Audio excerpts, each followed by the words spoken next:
Jaringan pengangkut, phloem dan phloem. 5. Jaringan sekretori, khusus, menghasilkan dan menyimpan getah atau gel lidah buaya. Daun sirih mengandung berbagai senyawa kimia aktif yang dipengaruhi oleh area geografis dan lingkungan. Akhtar et al. 2014. Bahan dari sirih yang banyak digunakan yaitu bagian daunnya karena memiliki kandungan minyak atsiri sebanyak 4,2% dan sebagian besar komponennya terdiri dari beta-fenol yang berperan sebagai agen antibakteri. Wiang Raini et al. 2013. Daun sirih hijau memiliki beberapa kandungan lainnya seperti steroid, tanin, flavonoid, saponin, fenol, alkaloid, kumarin, dan emodins. Patil et al. 2015. Berikut adalah jaringan-jaringan utama yang terdapat pada batang daun sirih. 1. Jaringan epidermis melindungi jaringan dalam dari kerusakan dan penguapan. 2. Jaringan parenkim, mesofil.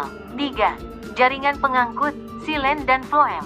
4. Jaringan penyukong, kolenkim dan sklerenkim, menjaga bentuk dan kekuatan daun. 5. Jaringan sekretori, sel minyak atsiri, berfungsi sebagai pertahanan terhadap hama dan patogen.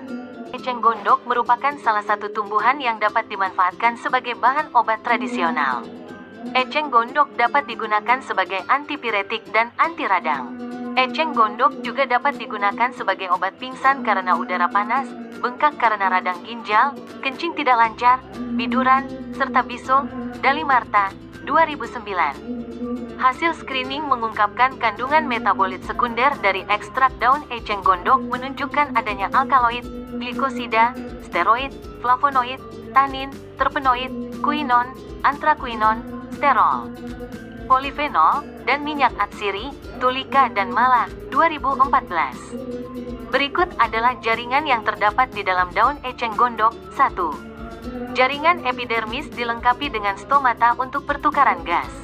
2. Jaringan parenkim, mesofil. 3. Jaringan aerenkim, modifikasi parenkim, berisi banyak rongga udara besar untuk membantu mengapung di permukaan udara dan sebagai cadangan udara. 4. Jaringan pengangkut, silem dan phloem. 5. Jaringan penyukong, kolenkim, memberikan kekuatan dan kedamaian pada daun yang besar dan berdasarkan percobaan yang telah dilakukan menggunakan mikroskop dapat disimpulkan bahwa 1. Identitas jaringan tumbuhan menjadi lebih jelas dengan mikroskop. Berbagai jenis jaringan tumbuhan seperti epidermis, parenkim, kolenkim, sklerenkim, silem, dan phloem dapat diamati dengan detail berdasarkan bentuk, ukuran, dan susunan selnya. 2. Setiap jaringan memiliki struktur dan fungsi yang khas, misalnya, sel-sel parenkim berbentuk besar dan berdinding tipis. 3. Mikroskop membantu membedakan jaringan hidup dan mati seperti parenkim, hidup, dan sklerenkim, mati.